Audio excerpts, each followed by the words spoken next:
Рибар съм, значи не си спомням от кога. От дете.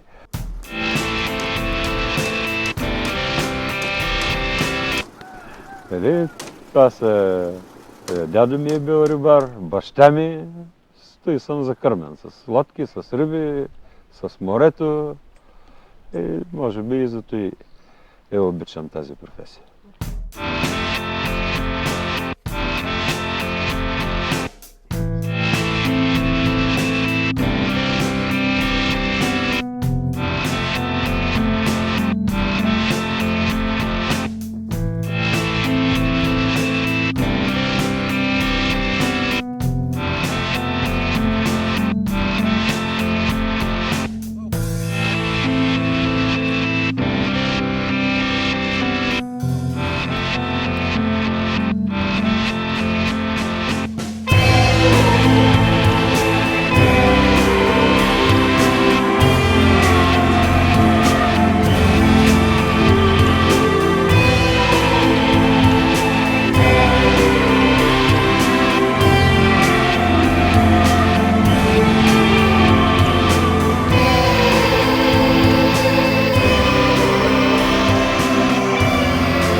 По-малко хора от всяка изминалата година предпочитат да се занимават с риболов.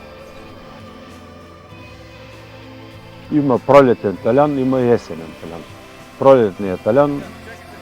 В пролетния талян влиза цаца, хамсия и сафрит. В есенния талян вече влиза паламут, чернокоп, лефер.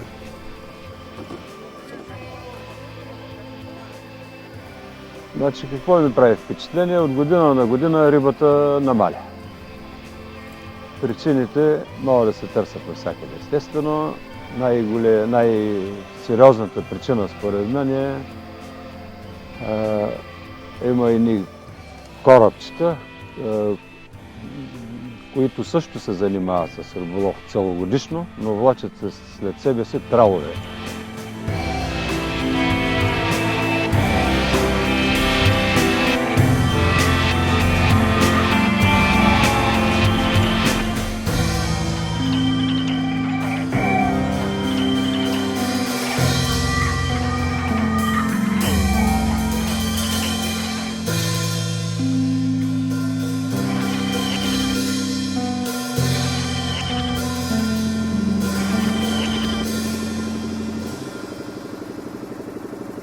Значи той откъдето мине, след себе си нищо не оставя.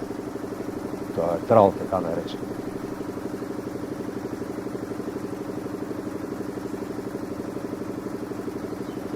Може би от Синеморец до Резово да са 10 човека, които се занимават основно с риболов. Намалят. Няма риба.